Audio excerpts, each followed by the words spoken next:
Envision a scenario where states could disqualify presidential candidates based on their past actions. How would our voting slips appear? Not too long ago, such a question was central to a Supreme Court case, Trump v. Anderson, aka Trump versus Colorado.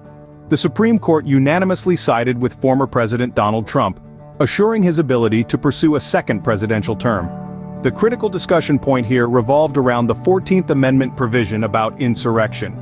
The court concluded that only Congress, not individual states, can implement this provision. This decision carries significant importance for the upcoming 2024 election. Colorado's attempt to remove Trump's name from the ballot was successfully challenged, which means that Trump's name will appear on the Colorado ballot and other states that may have considered similar actions of disqualification. Now think about the possible chaos if all states could decide candidate eligibility based on their analysis of past actions. We would face a patchwork of voting slips nationwide, with some states including specific candidates and others omitting them. This verdict thus ensures a degree of uniformity in the candidate selection process. Despite the unanimous ruling, it was not free of disagreements. But before we dive into that, let's comprehend how the court reached this verdict. The Supreme Court is a place of debate and deliberation, where decisions are not made lightly. So how did they reason their way to this ruling? The crux of their reasoning hinged on the interpretation of the 14th Amendment, specifically the provision related to insurrection. The justices unanimously agreed that the power to enforce this provision lies solely with Congress, not individual states. This effectively narrowed the scope of the ruling, focusing it squarely on the question of authority. In their deliberation, the court emphasized the potential for chaos if states were given the power to determine the eligibility of candidates based on their interpretation of the 14th Amendment. Such a scenario could lead to inconsistencies across the nation, with each state potentially having a different set of eligible candidates. The justices also considered the legal implications of the case, recognizing the need to set a precedent for future cases involving the insurrection clause of the 14th Amendment. This aspect of their reasoning underscored the importance of maintaining a consistent interpretation of the Constitution across all federal cases. So, with this line of reasoning, the court reached a unanimous decision. But what were the reactions to this ruling? In politics, every decision sparks a reaction, and the Supreme Court's ruling was no exception. As you'd expect, the reactions to the Supreme Court's verdict were varied and charged, reflecting the deep divides that continue to shape American politics. On the right, the ruling was largely met with approval. Many conservatives saw it as a victory for constitutional order and the rule of law. They stressed that the decision underscores the limits of state power in determining candidate eligibility, a perspective that aligns with their emphasis on federalism and strict constitutional interpretation. Some on the right also expressed relief, given that the ruling preserves the possibility of a Trump run in 2024, a prospect that still holds considerable appeal among a significant portion of the Republican base.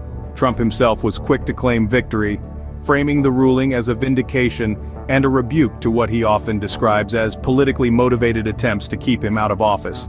The Supreme Court ruling emboldens Trump. On Truth Social, he wrote, "A big win for America," as he insisted in a press conference at Mar-a-Lago that presidents need absolute immunity. On the left, however, the reaction was markedly different. Many liberals voiced their disappointment and concern. They argued that the decision could set a dangerous precedent by limiting states' ability to respond to potential threats to democratic integrity. Some also expressed frustration at what they see as a failure to hold Trump accountable for his role in the events leading up to the January 6th Capitol attack. The ruling also stirred up broader conversations about the interpretation and enforcement of the 14th Amendment's insurrection clause.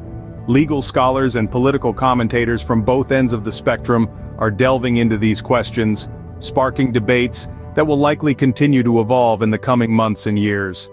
While the ruling has certainly stirred the political cauldron, it's worth asking, what's next for Trump's legal journey?